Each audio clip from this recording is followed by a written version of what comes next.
கர்த்தருடைய பரிசுத்த நாமத்திற்கு மகிமுண்டாகட்டும். ஆண்டவராகிய இயேசு கிறிஸ்துவின் நாமத்தினாலே அன்பு கர்த்தருடைய பிள்ளைகளாகிய தங்கள் அனைவருக்கும் சுவீட் ஊழியத்தின் சார்பாக வாழ்த்துக்களையும் ஸ்தோத்திரங்களையும் தெரிவித்துக் கொள்கின்றேன். சங்கீதங்களின் புத்தகம் 37ஆம் சங்கீதம் 24வது வசனம். சங்கீதம் 37 வசனம் 24. அவன் விழுந்தாலும் தள்ளுண்டு போவதில்லை, கர்த்தர் தமது கையினால் அவனை தாங்குகிறார். அவன் விழுந்தாலும் தள்ளுண்டு போவதில்லை, கர்த்தர் தமது கையினால் அவனை தாங்குகிறார். என் அன்பு கடவுளுடைய பிள்ளைகளே, ஒரு அற்புதமான ஒரு வார்த்தை. நாம் எதிர்காலமே இருண்டு போய்விட்டது, வாழ்க்கை சின்ன பின்னமாகிவிட்டது, சிதறிவிட்டது என் சூழ்நிலை என்றெல்லாம் தங்களை தாங்களே உருவ குத்தி கொண்டு இதற்கு மேல் என்னால் இந்த வாழ்க்கையை சந்திக்க முடியாது அல்லது மேல் நோக்கி செல்வதற்கு எந்த விதமான வழிகளும் எனக்கு தென்படவில்லை என்று சொல்லி இன்றைக்கு மிகவும் உடைந்து சின்ன பின்னமாகி இருக்கின்ற கடவுளுடைய பிள்ளைகள் இருப்பார்கள். அவர்களுக்கு மிகுந்த ஆறுதலை மாத்திரமல்ல, அப்படிப்பட்ட சூழ்நிலையில் நீங்கள் இருந்தாலும் கூட பயப்பட தேவையில்லை. உங்களுக்கென்று ஒரு எதிர்காலம் இருக்கிறது. அந்த எதிர்காலம் பிரகாசமானதாக இருக்கும். உங்களுடைய விளக்கை யாரும் அணைத்து விட முடியாது. இன்றைக்கு நீங்கள் இருளில் இருந்தால் கூட கடவுள் உங்களுக்கு ஒளியாக தொடர்ந்து பிரகாசித்து உங்களுக்கு அற்புதமான பாதைகளை உண்டாக்கி தருவார். நீங்கள் இன்னும் தொடர்ந்து இந்த உலகத்தில் சமாதானத்தோடு கூட சந்தோஷத்தோடு வாழ்வதற்கான வாய்ப்புகள் இருக்கிறது என்பதை நமக்கு எடுத்துரைக்கின்ற ஒரு அற்புதமான வசனத்தை தான் இப்பொழுது நாம் படித்திருக்கின்றோம். அதிலே கர்த்தருடைய தாசன் என்ன சொல்லுகின்றார்? அவன் விழுந்தாலும் தள்ளுண்டு போவதில்லை.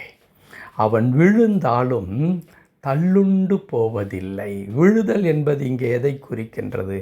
வாழ்க்கையில் ஏற்படுகிறதான பிரச்சனைகளும் அந்த பிரச்சனைகள் ஊடாக ஏற்படுகிறதான சமாதான கேடுகளும் பலவிதமான குழப்பமான நிலைகளையும் குறிக்கிறது.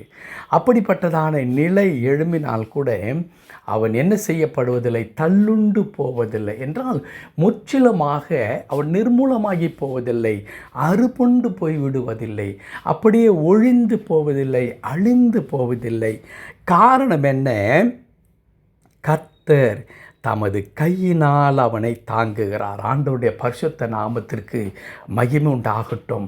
என் அன்பு கடவுளுடைய பிள்ளைகளே, இந்த உண்மையை இந்த நேரத்திலே நீங்கள் அறிந்து கொள்ள வேண்டும் என்று தான் கடவுள் விரும்புகிறார்.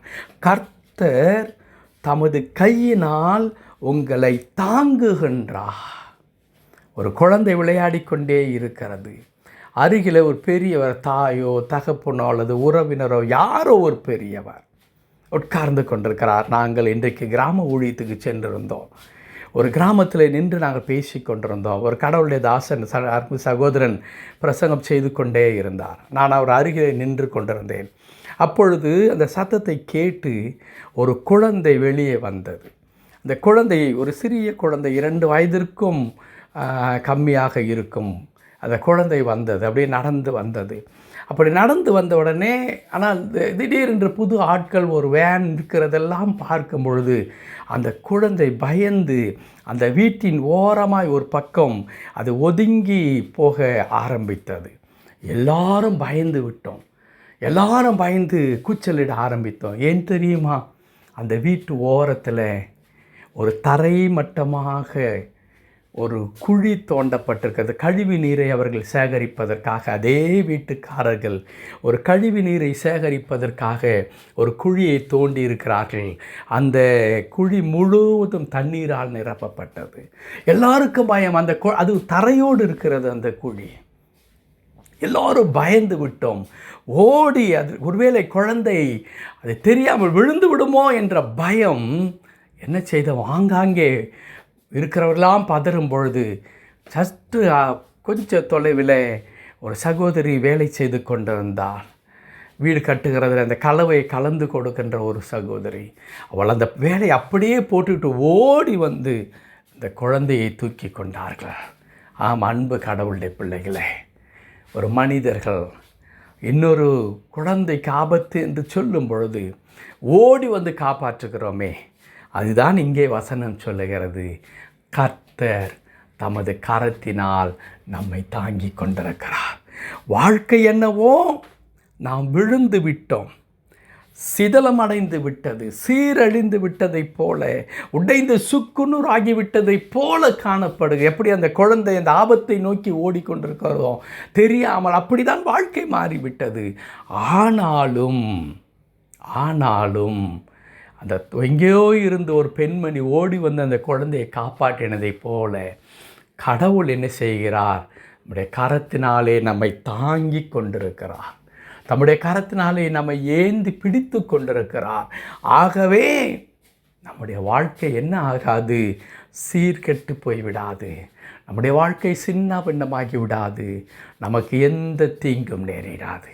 ஆகவே என் அன்பு கடவுளுடைய பிள்ளைகளே, உங்கள் எதிர்காலத்தை குறித்து, உங்களுடைய வாழ்க்கையில் இன்றைக்கு இருக்கிற நிலைமையை குறித்து நீங்கள் பயப்பட வேண்டாம். ஒரு காரியத்தை சொல்லுகிறேன், கர்த்தருடைய பிள்ளைகளுக்கு எப்பொழுதும் ஒரு எதிர்காலம் இருக்கிறது. அந்த எதிர்காலம் பிரகாசமான எதிர்காலமாக இருக்கிறது.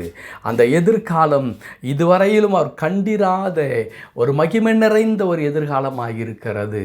அந்த எதிர்காலம் கடவுளால் தீர்மானிக்கப்பட்ட எதிர்காலமாக இருக்கிறது.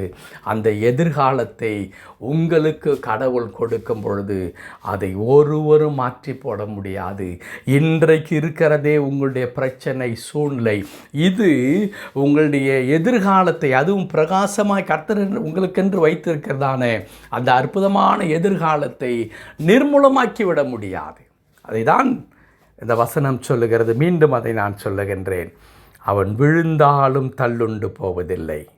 கர்த்தர் தமது கையினால் அவனை தாங்குகிறார். கர்த்தர் தாமே இந்த வார்த்தையின்படியே நம் ஒவ்வொருவரையும் தம்முடைய நேச கரத்தினாலே ஆண்டவர் தாங்கி வழி நடத்தி நம்முடைய பிரச்சனைகள், போராட்டங்கள் யாவற்றிலிருந்து விடுதலை ஆக்கி ஒரு பிரகாசமான எதிர்காலத்தை நமக்கு கொடுத்து நம்மை ஆசீர்வதித்து வழி நடத்துவாராக.